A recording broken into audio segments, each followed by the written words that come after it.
नमस्कार, मैं हूं प्रभाकर भारती, मेडिकल काउंसलर। आप सभी का स्वागत करता हूं। बहुत ही इंपॉर्टेंट वीडियो उन कैंडिडेट्स के लिए जो कि डीम्ड यूनिवर्सिटीज में एमबीबीएस की एडमिशंस लेना चाहते हैं। लगातार शुरुआत से मैं आपको बताता आ रहा था कि डीम्ड में 2021 एकेडमिक सेशन के लिए जो फीस है वो नेगोशिएट हो सकती है। और अपनी पिछली वीडियोज में मैंने आपको बताया कि पहली बार ऐसा हुआ है जब लगभग 1400 सीट्स ऐसी हैं जो कि अलॉट ही नहीं हुई हैं। साथ ही मैंने आपको यह भी बताया था कि जो नेगोशिएशंस हैं वो कौन से कॉलेजेस में पॉसिबल हैं। दोहरा देता हूं, ऐसे कॉलेजेस में ही नेगोशिएशंस होती हैं जहां पे फीस बहुत ज्यादा होती है और डिमांड थोड़ी कम होती है। ऐसे कॉलेजेस जो कि क्वालिटी वाइज बहुत ज्यादा अच्छे हैं, यहां पे नेगोशिएशन की कोई भी संभावना नहीं होती है। फॉर एग्जांपल जेएसएस, रामाचंद्रा, ये जो भी डीम्ड यूनिवर्सिटीज हैं ये इतनी रेपुटेड हैं कि यहां पे जितनी भी फीस हो लेकिन जो सीट्स हैं वो मेरिट पर ही अलॉट होती हैं। दूसरी बात यह है कि ऐसे डीम्ड यूनिवर्सिटी जहां पे फीस कम है, क्वालिटी चाहे जो भी हो, वहां पे भी सीट्स नहीं बचती तो नेगोशिएशन का सवाल ही नहीं पैदा होता।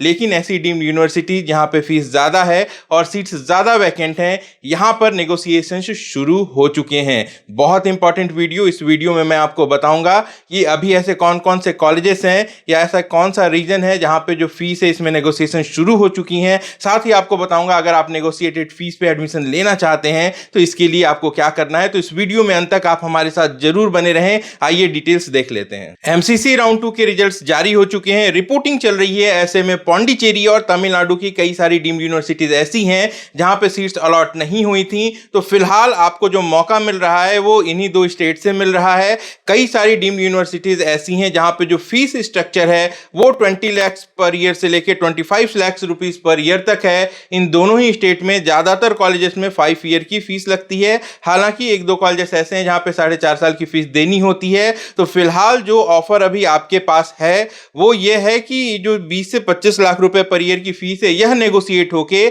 आपको 14 लाख से लेके 16 लाख रुपए पर ईयर की फीस पर उपलब्ध है। कैसे उपलब्ध है यह वीडियो के आगे के हिस्से में बताऊंगा, लेकिन यहां पे यह समझना जरूरी है कि यह सब क्यों हो रहा है और कैसे हो रहा है। कई तरीके के मैसेजेस आपके पास भी पहुंच रहे होंगे जिसमें हो सकता है कि इससे भी कम बजट फिलहाल आप तक पहुंच रहा होगा। लेकिन जो हकीकत है, जो मैं मानता हूं, जो सच्ची बात है वो यही है कि जो एडमिशंस होते हैं उसकी जो फीस, जो बजट है वो कॉलेज तय करता है, आप या मैं नहीं तय कर सकते। तो फिलहाल जो बजट मैं आपको बता रहा हूं 14 लाख रुपीस पर ईयर से लेके 16 लाख रुपीस पर ईयर तक, यह कॉलेज का बजट है। टाइमिंग भी बहुत ज्यादा इंपॉर्टेंट होती है। अभी काउंसलिंग खत्म होने में 1 महीने से ज्यादा का वक्त है। तो फिलहाल ये जो समय है इस हिसाब से अभी 14 से 16 लाख का जो बजट मिला है ये प्रैक्टिकल है। अब आप ये समझिए कि ऐसा क्यों हो रहा है। 2021 एकेडमिक सेशन की काउंसलिंग चल रही है, लेकिन जो महीना चल रहा है यह मार्च आ चुका है 2022 का। जो नेक्स्ट सेशन है यानी कि जो नीट 2022 का एग्जाम है वो अगले 2 से 3 महीने में हो सकता है।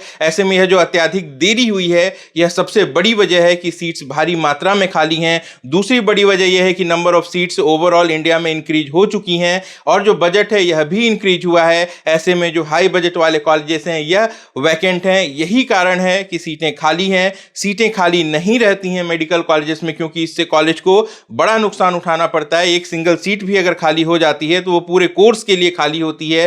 बैक डेट पे किसी भी तरीके का एडमिशन नहीं होता एमबीबीएस में। ऐसे में कॉलेजेस ये करते हैं कि अपने घाटे को कम करने के लिए फीस को नेगोशिएट कर लेते हैं। यही नेगोशिएशन मैंने अभी आपको बताई है कि 20 से 25 लाख पर ईयर की फीस कम होके 14 से 16 लाख रुपए पर ईयर हो चुकी है। कौन से कॉलेजेस हैं यह पब्लिकली वीडियो में मैं नहीं बोल सकता, लेकिन आप में से जितने भी कैंडिडेट जिनके लिए यह बजट कंफर्टेबल लग रहा है वो जरूर इस फैसिलिटी को अवेल कर सकते हैं। कैसे एडमिशन होगा यह भी बता देता हूं। जो भी इंफॉर्मेशन हम आपको देते हैं एडमिशन प्रक्रिया के बारे में वो ऑथेंटिक होती है और सिर्फ सही चीजों पर ही मैं भरोसा करता हूं। एमबीबीएस की पढ़ाई है, बहुत मुश्किल पढ़ाई है। ऐसे में आपको आपकी सीट तक पहुंचने के लिए जो रास्ता चुनना चाहिए इसका ऑथेंटिक होना बहुत ज्यादा जरूरी है। तो फिलहाल जो ऑप्शन है वो ये है कि आप एमसीसी में रजिस्ट्रेशन करेंगे और मॉपअप राउंड की अलॉटमेंट में आपको कॉलेज की सीट मिलेगी। लेकिन अलॉटमेंट से पहले आपके और कॉलेज के बीच में एक कमिटमेंट हो जाएगी कि वो फीस को नेगोशिएट करके आपसे टोटल 5 इयर्स में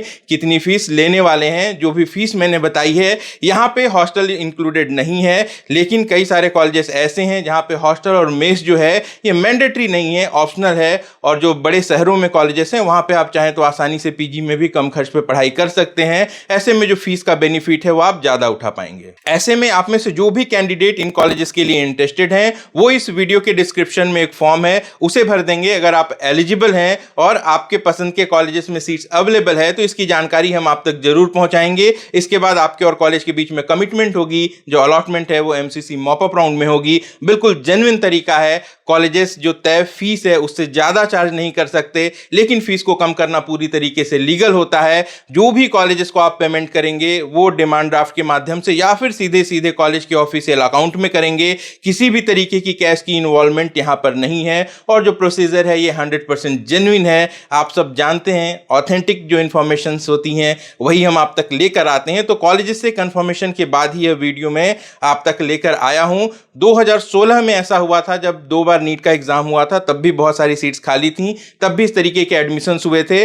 2020 में भी ऐसी सिचुएशन बनी थी, लेकिन ये बहुत थोड़े समय के लिए थी, बिल्कुल 11th आवर में थी। लेकिन 2021 में ऐसा हो रहा है कि अभी काउंसलिंग बाकी है, फिर भी आपको मौका मिल रहा है। ऐसे में रिस्क को कैलकुलेट करते हुए मेरी ये सलाह है कि अगर आपके लिए ये बजट कंफर्टेबल है तो आपको बहुत ज़्यादा वेट नहीं करना है, क्योंकि बहुत ज़्यादा अगर देरी हो जाती है और कम फीस पे ज़्यादा सीटें निकल जाती हैं तो फिर से ये बजट बढ़ भी सकता है। और अगर 11th आवर तक वेट करें और सीट खाली रही तो कम भी हो सकता है, लेकिन 11th आवर तक वेट करना रिस्की भी होता है। तो मेरे हिसाब से अगर कॉलेज आपके पसंद का है और बजट कंफर्टेबल है तो 8 से 10 लाख रुपए पर ईयर में आपको नेगोशिएटेड फीस मिल रही है, कम में मिल रही है 8 से 10 लाख रुपए। तो एक अच्छी अपॉर्चुनिटी है। तो आप अपने बजट को ध्यान में रखते हुए कॉलेजेस का चुनाव कर सकते हैं। बात हो रही है तमिलनाडु और पौंडीचेरी के कॉलेजेस की। एक सवाल यहां पे जरूर आ सकता है कि अगर आप नॉर्थ इंडिया से हैं तो क्या लैंग्वेज की प्रॉब्लम आती है? जी हां, अगर आप नॉर्थ इंडिया से हैं तो साउथ में यहाँ पे जो कल्चर है वो डिफरेंट है। लैंग्वेज की प्रॉब्लम जरूर आती है, लेकिन कुछ ना कुछ कॉम्प्रोमाइज कॉलेज सिलेक्शन में आपको करना ही पड़ता है। ऐसे में अगर आपको अच्छी क्वालिटी का कॉलेज मिल रहा है और आप मेडिकल जैसी कठिन पढ़ाई करने जा रहे हैं तो ऐसे में एक लैंग्वेज कभी भी आपके लिए बाधा नहीं बन सकता। फिर भी आप सोच समझ के चाहें तो एक बार विजिट कर लें। अगर आपको कॉलेजेस कंफर्टेबल लगते हैं तो ही इसका सिलेक्शन करेंगे। ऐसे कैंडिडेट जो कि कर्नाटका या फिर महाराष्ट्र के लिए इंटरेस्टेड हैं, इनको इंतजार करना पड़ेगा। कर्नाटक में प्राइवेट कॉलेजेस में अदर कोटे की सीट्स जरूर वैकेंट रहेंगी और उस पर नेगोशिएशंस होंगे, लेकिन अभी वक्त है। राउंड 2 की काउंसलिंग भी कर्नाटक में नहीं हुई है। मॉप अप राउंड के बाद ही ये फीस नेगोशिएट होती है। लेकिन डीम्ड यूनिवर्सिटीज कर्नाटक में जितनी भी हैं ज्यादातर रेपुटेड हैं। ऐसे में मैक्सिमम सीट्स उनकी जो हैं वो अलॉट हो जाएंगी, क्योंकि इस बार नियम बदल गया है। एनआरआई की जो सीट्स है वो मॉप अप राउंड में ही कन्वर्ट होके ऑनलाइन अलॉटमेंट में ही निकल जाएगी। तो इस टाइम मॉप अप राउंड में काफी कम सीटें पहुंचेंगी कर्नाटका में। तो कर्नाटका में ये चांसेस आपको नहीं के बराबर मिलेंगे। महाराष्ट्र में गिने चुने 2-3 कॉलेजेस हैं जहां पे आपको नेगोशिएटेड फीस की फैसिलिटी मिल सकती है, लेकिन इसके लिए भी इंतजार करना होगा, क्योंकि जिनके पास भी कम सीट्स बची हैं पहले तो वो कॉलेजेस अपने आप को मॉप अप राउंड में देखेंगे। अगर सीटें अलॉट हो जाती हैं तो ऑब्वियसली ये उनके लिए फायदे वाली बात है। तो फीस नेगोशिएशन का यहां पे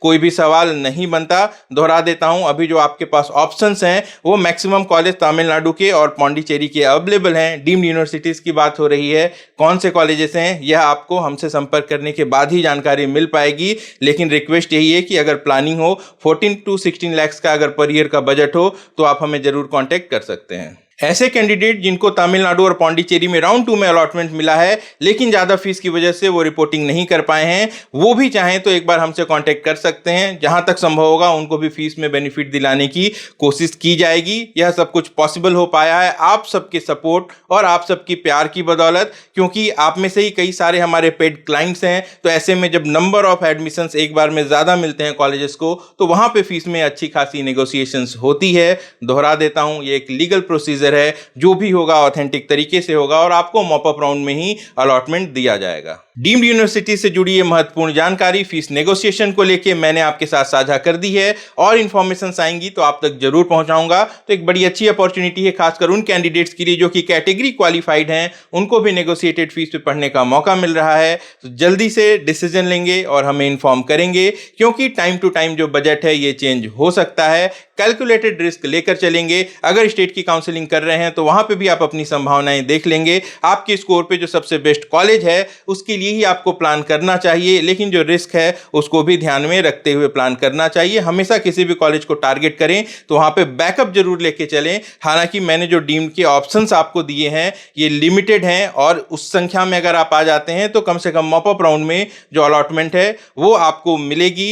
एक बड़ी टेंशन होती है कि प्राइवेट कॉलेजेस में या फिर डीम्ड यूनिवर्सिटीज में क्या हिडन चार्जेस हैं, कॉलेजेस बाद में अगर ज्यादा आपसे डिमांड कर दें तब आप क्या करेंगे। तो यहां पे आपको बताना चाहूंगा कि जो भी कमिटमेंट है वो एडमिशन से पहले करा दी जाएगी, और आपकी जिम्मेदारी हमारी टीम की है। हम पूरी तरीके से अपनी जिम्मेदारी निभाते हैं। ऐसे में आपको हिडन फीस या फिर एडिशनल चार्जेस से डरने की कोई भी जरूरत नहीं है। लाइक कर दीजिए वीडियो को और अपने दोस्तों के साथ शेयर कर लीजिए ताकि जिनको नीड है उन तक यह इंफॉर्मेशन पहुंचाई जा सके। मैं जल्द मिलता हूं नई जानकारी के साथ। आप अपना और अपनों का अच्छे से ख्याल रखिए। नमस्कार, जय हिंद।